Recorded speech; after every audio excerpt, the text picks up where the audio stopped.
of the situation that we're in, and we walk away like, I'm a believer. You know what? Jesus died for me. I'm going to stand for him. And we go, oh no, like, what did I just do? I don't know if it's emotionalism. I don't know if it's we get caught up in the moment. Sometimes I wonder if it's not for self-preservation. One of my favorite people in the Bible is Peter. Why? Because here's a man, when Jesus meets him, he says, you know what? You're Simon. That's the name your parents gave to you. Simon is this idea of a reed blown back and forth, every which way. And we read about Peter in the Bible, Simon, and he gets out of the boat and he starts to walk on water. How cool is that? Like, you know, like if you're ever hanging out with a group of people and they start to tell stories, and as they start to tell stories, like one story gets bigger after, oh yeah, you've done that, well listen to this. Yeah, I would love to be Peter, like sitting back, like probably eating some chips. Like hearing these stories, like, yeah. Well, guess what? I walked on water. Pretty cool. But not just walking on water, but he's Simon, right? Because now he's blown back and forth in the wind. And now he's walking on the water, and all of a sudden he's thinking, I'm walking on water. He gets his eyes off of Jesus and he starts to sing. And Jesus walks over and is like, dude, you're not Simon anymore. Get your eyes off the water. Keep your eyes on me. There's another instance where Jesus is walking with his best friends. Peter is one of his best friends. He said, hey, we've been doing this thing for almost 3 years now. Who do people say that I am? And so all the other disciples kind of start saying, well, some think you're Elijah. Some people think you're John the Baptist has come back. And Peter's like, you know what? You're the Christ. You're the Son of the living God. And he turns around and he's like, exactly. And he said, you know what? Simon, I'm going to change your name to Peter because you're the rock. Upon you, I'm going to build my church. Peter means the rock. You're solid. Be planted. Be firm.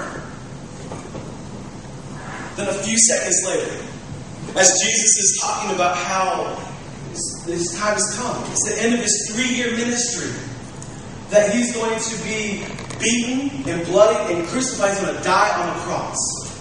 And all of a sudden, remember, Peter, the rock, you're the one I'm going to build my church upon. It's like, oh, no, Jesus, no, you don't understand. Like, you can't do that. You're Jesus, you're the Messiah. And he looks at him and says, get thee behind me, Satan. What? Peter, the rock. Maybe more like Simon. And blown back and forth. Not real sure if he can be the rock. The reason why I love Peter is because there's times that at least he tries. And he fails. And I tell you, church, there's many times that we're going to try some things. We're going to fall flat on our face. We're going to get up and go, that hurt. We learn. We will adjust. And we will grow. Jesus is hanging out with his best friends. John chapter 18. He's hanging out with his best friends and he starts to tell them, I'm going to pour out my life like a drink offering for you. I want this sin cycle to end. The thing that's set up right now, it's broken. And so I've stepped down out of heaven.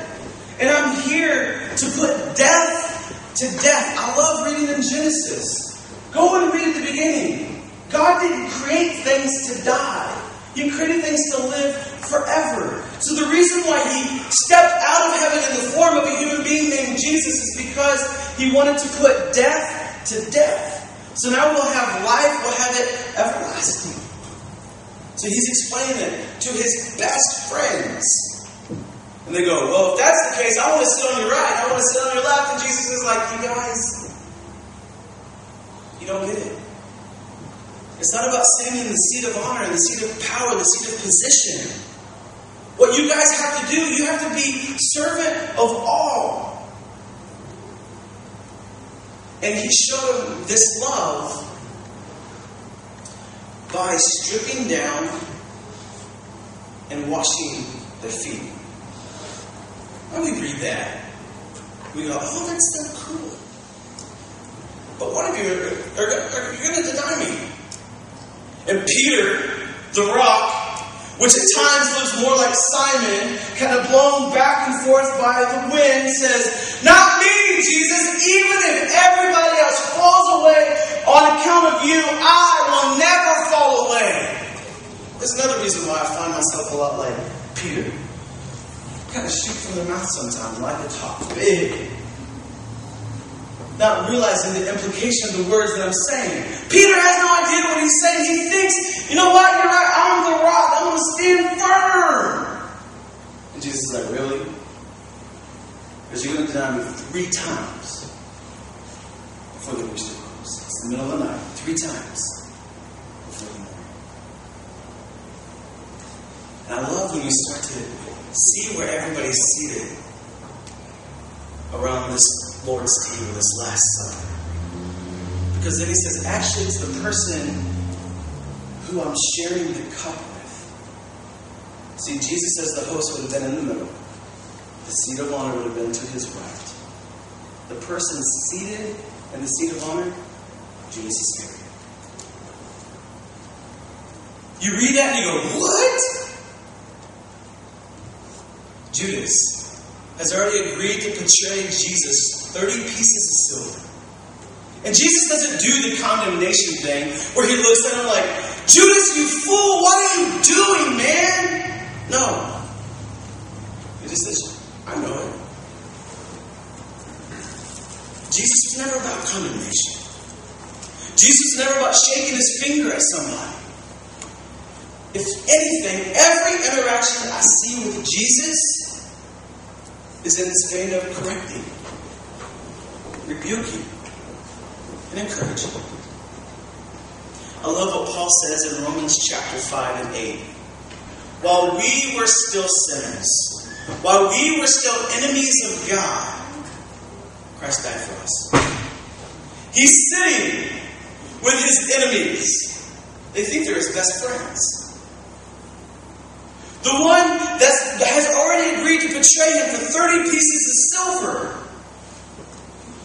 I still love you. I'm still going to go and die on the cross.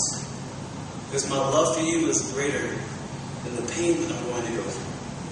I want to put friends. Jesus in a few moments. Okay. Again, Jesus says, Simon, read. Blowing back and forth, do you have agapeo, this love directed towards the will that's deep down inside of you, that you'll stop being blown back and forth by the waves and finally be the rock that I can build my church upon? He answered, yes, Lord, I told you, you're my homeboy, we're friends, I have this brotherly love, Philo, for you. Jesus, take care of my sheep. Third time, Simon, son of John, do you love me? At this point, it looks like he's asked the same question 3 times. Peter was hurt because Jesus asked him a 3rd time, do you love me? So Peter is the kid in the back seat of the car, right? Or Peter's the parent in the front of the car. Jesus is kind of the kid in the back seat of the car, right?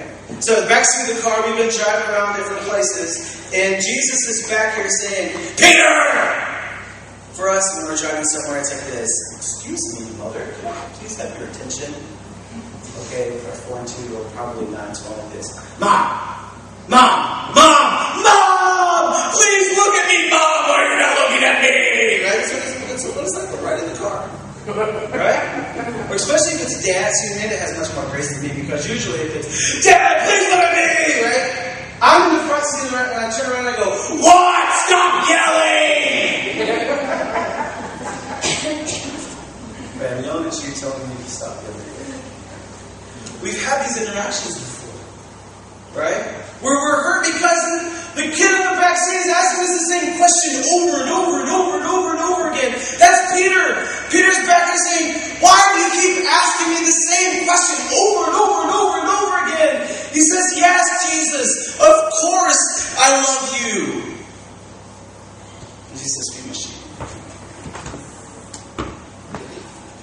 Nothing fun when Peter gets it. But Jesus loves me. Regardless if I get it right, regardless if I fail flat on my face, He still loves me. Because that's Jesus' message is forgiveness. That's Jesus' message is to love irregardless. In Matthew chapter 5, He says, you've heard it said, love those who love you and hate those that hate you. That was the teaching of the day. But Matthew chapter 5, Jesus says, no. If you just do that, what good is that? I tell you, love those that hate you and pray for those who persecute you. Pray for those that even when they lock eyes with you, they say they have no idea who you are. Even when it cuts deep down inside and you think about it every single second of every single day, I still want you to love and forgive.